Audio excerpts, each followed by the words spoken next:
University of Missouri St. Louis College of Education podcast.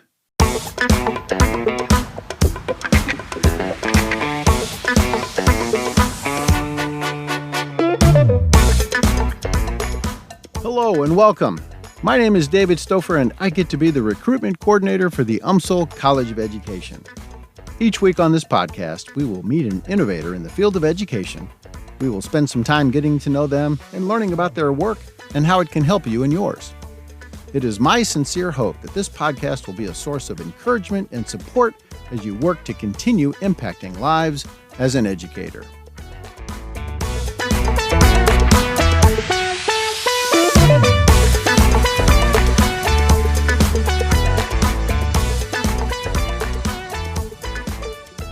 My guest today is Dr. Lindsay Athamanah. Dr. Athamanah has a doctorate in special education, and she's in her third year with us at the University of Missouri St. Louis. She began her career as a speech-language pathologist, spending 10 years in Chicago. She began her graduate work at the University of Illinois, Chicago, and her postdoctorate work at Michigan State University and in Ireland. Welcome, Dr. Athamanah. Thank you. Welcome. Or thank you for having me. Oh, you're very welcome.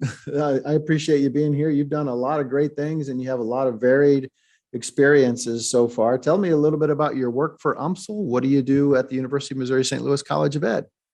Sure. So besides teaching my language and communications and cross-cat classes that I have fully put online and work with other students in special education, I have gotten the great awards of University of Missouri Research Board Tier 3 grant to start what my colleague Rachel and I is called the UMSL Social Peers program. And so what this program is that it builds community and awareness and inclusivity on the UMSL campus.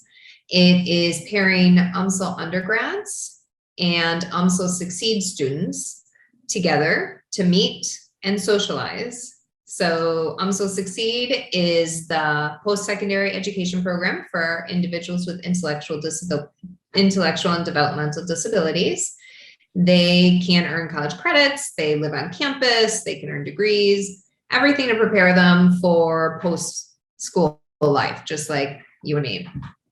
And so we wanted to build a program that would infuse these ideas of inclusivity and community building at UMSL. And so came up with the Social Peers program. I had run it before in my postdoc work, and it had some great impact on the participants without disabilities, the undergrads who worked or who participated in it. So I wanted to bring it here. And so I was able to do that with the money from the system Tier 3 grant. And so we just wrapped up recruitment of undergrads from across the university and the Succeed peers. And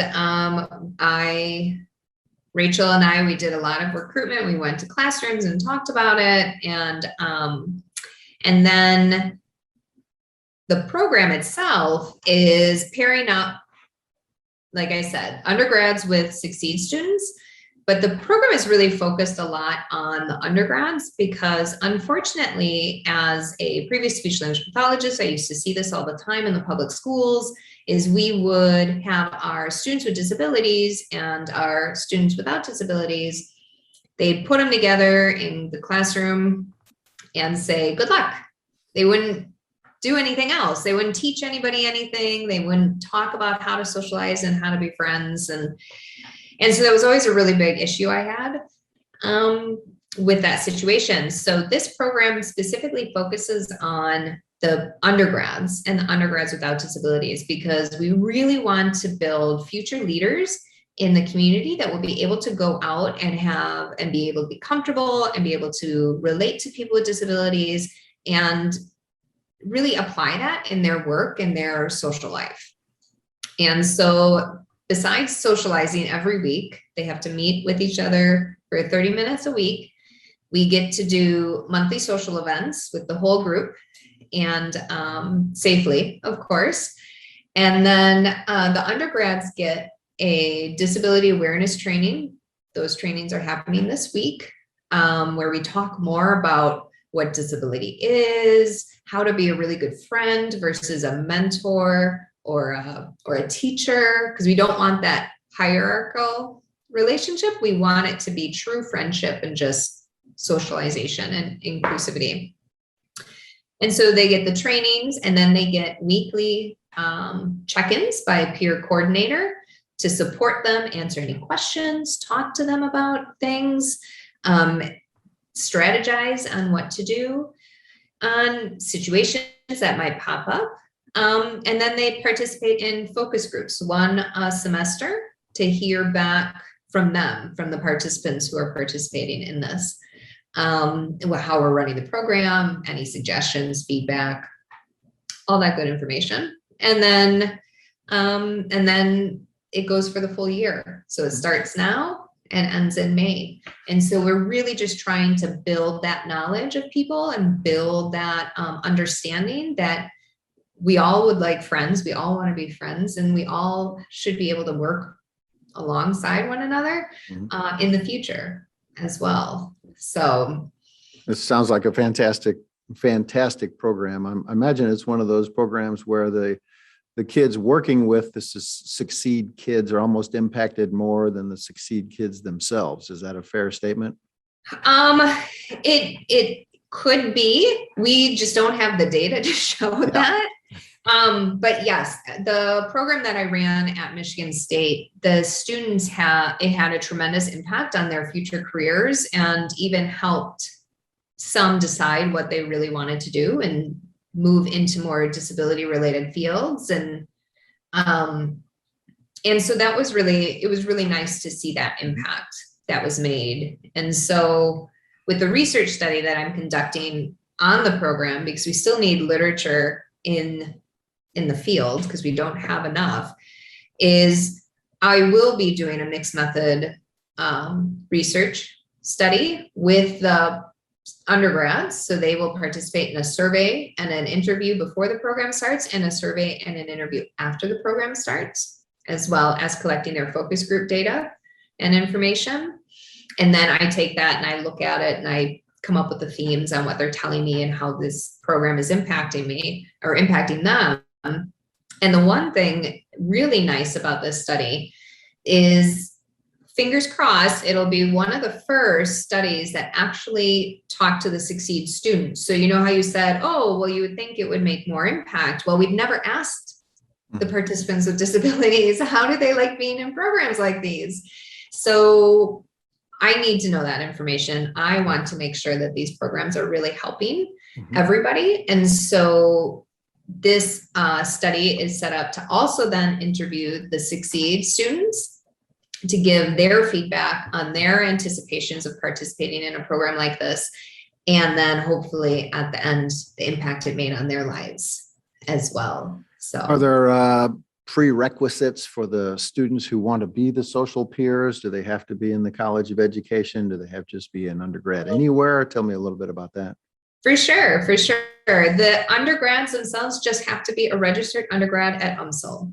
So we have people that are registered, our College of Ed students, we have social work students, we have psychology students, we talk to people in the business school and a variety of other university or colleges within the university. So they just have to be like a registered student so that we can provide that support for the student themselves. And how many students do you have currently working as social peers? Fingers crossed, they're starting everything. And I think we might have just finished up recruiting another one, but we have 20 pairs this year. And that is the most we've ever had. So it was really surprising and really great, because a lot of the recruitment was just word of mouth and sending out flyers, and me just emailing faculty and talking in classes. And my colleague, Rachel Goldmeyer, who is works at Succeed, helped me as well. She talked to other classes. We talked to different people on campus, housing and residential life and all that stuff. So that at least now we can have a really nice group of people, these 40 students that will be participating in this, and hopefully be able to grow it in the future, that, people are starting to see, those are the social peers. They're out and about. Like, I'd like to know more about that. And I want to know, what's happening. So hopefully then it's good recruitment for the future years. Absolutely. So how often will the pairs actually have interaction with each other? How will that work, and what will that look like? For sure. So they have to set up a time each week. So 30 minutes a week. So they can do that via phone, via Zoom, in person, safely on campus, or anywhere where they want to meet up. If they want to go shopping on a day, they can do that. If they're morning people, they can meet at 8 o'clock on a Monday at the Nosh for coffee. Or if they want to just talk at 11 o'clock on Thursdays, that's what they can. We just ask that they chat and socialize for 30 minutes a week. And then the monthly social events will be organized or decided upon by the participants themselves. So they'll be organized into teams of the undergrads and their peers. And then they come up with what they want to do that month. If it's something on UMSL's campus, like go to a baseball game or a basketball game or something, or another activity that's on campus, or if they want to go out into the community, go bowling, or I don't know what college kids do now. So that's why we're asking them. So we found that has higher attendance rates then when they pick it. Yeah. So, and then we'll help them set it up. Well, we have funding from the grant to be able to provide for some of the activities and excursions. So you've also been awarded an UMSL and College of Education Research Award. Tell me a little bit about that. For sure. So again, my other line of work. So that line of work works on peer mentoring, socialization, and building friendships between people with and without disabilities. And my other research line lends itself to building employer capacity on hiring and working with people with autism spectrum disorder.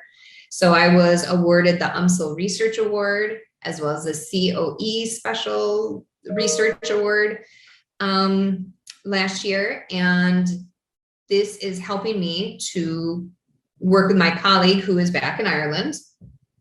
They've run the study a little bit there, or the survey, and we're going to run it again here.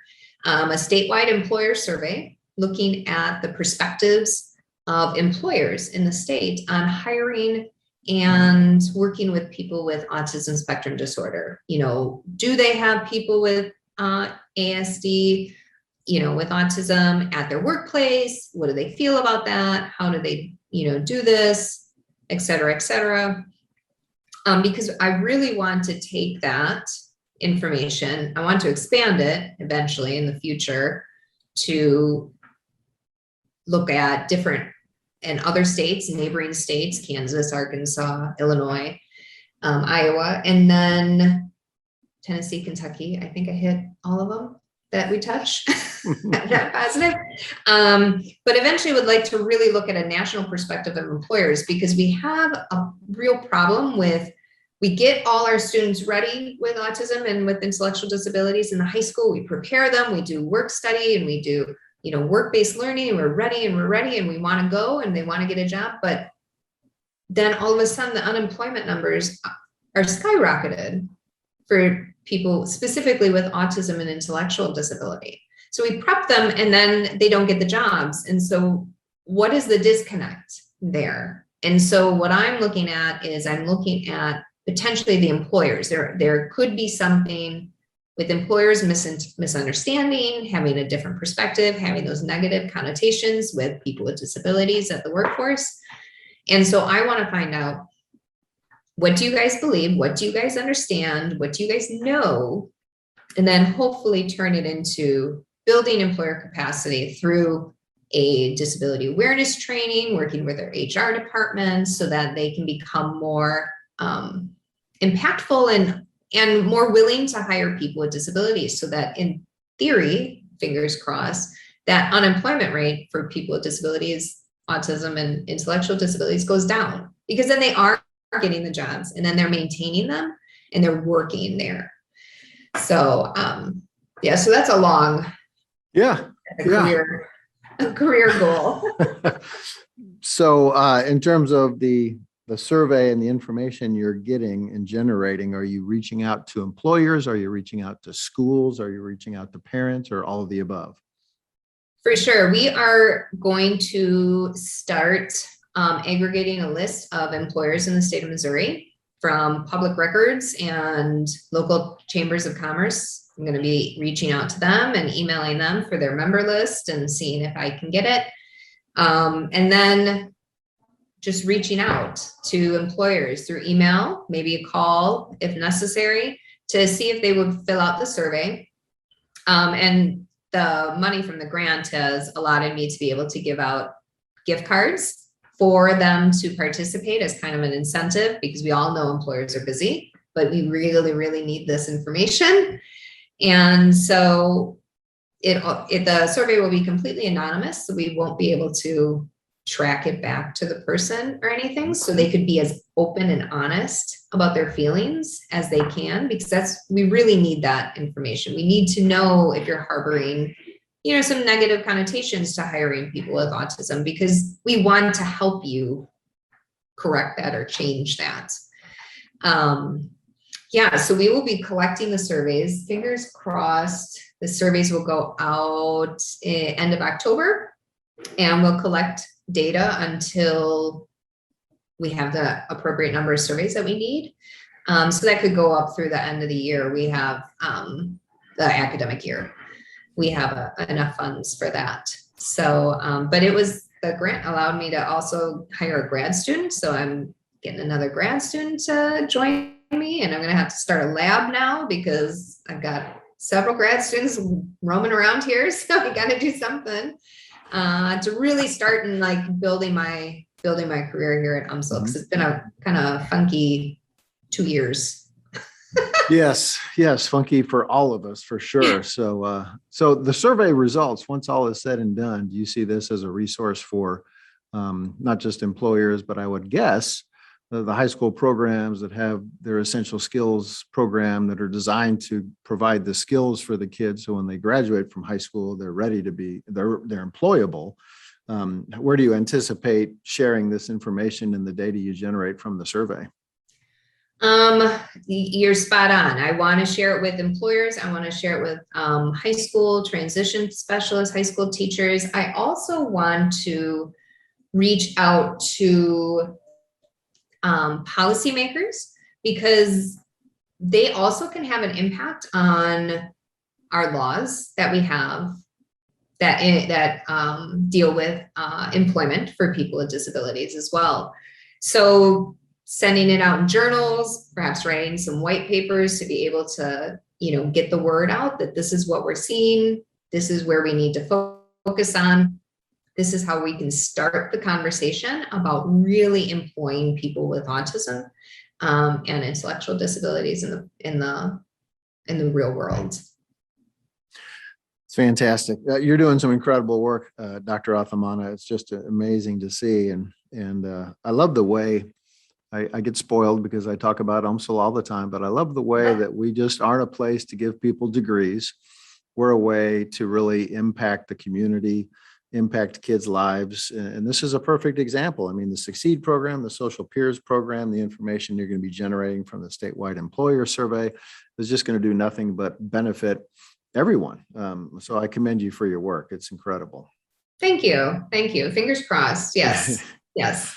If I'm an undergraduate or maybe even a graduate student thinking about wanting to get involved in a career in special education, what does UMSL offer? What do we have available to someone wanting to pursue a lifelong career in that field?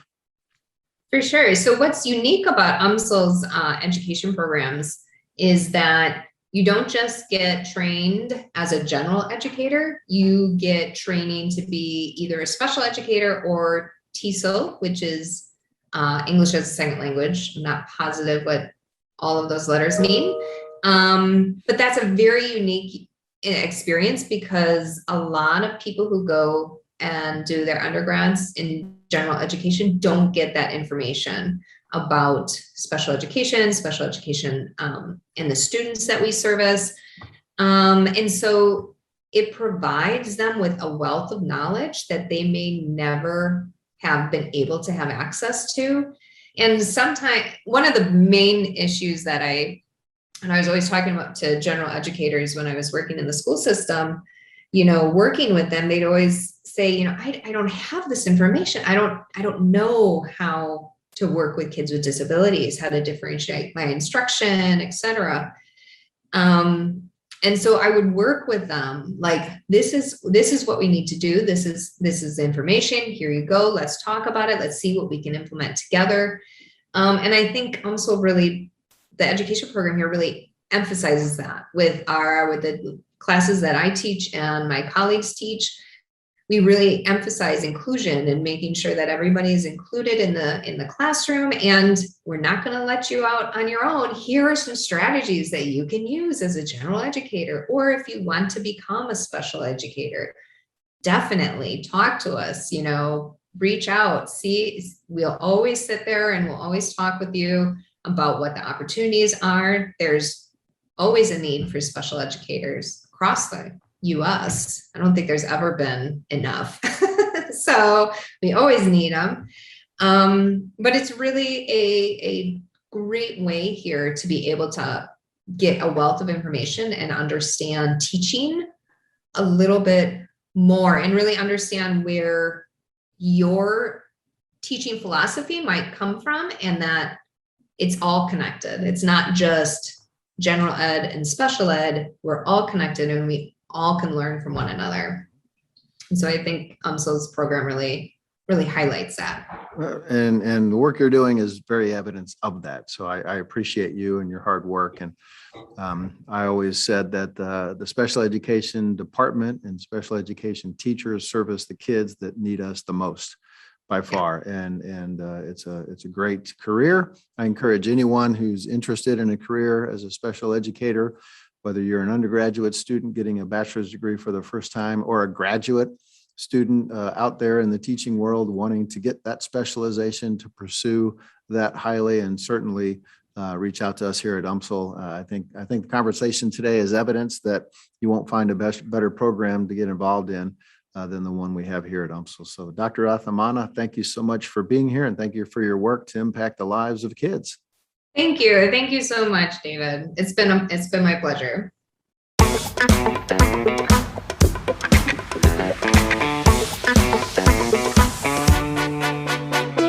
I am honored that you chose to join me today for the University of Missouri St. Louis College of Education podcast. I hope you'll join me next time. Till then, I'm David Stouffer. Thank you for the work you do. Never forget, you are making a difference every day.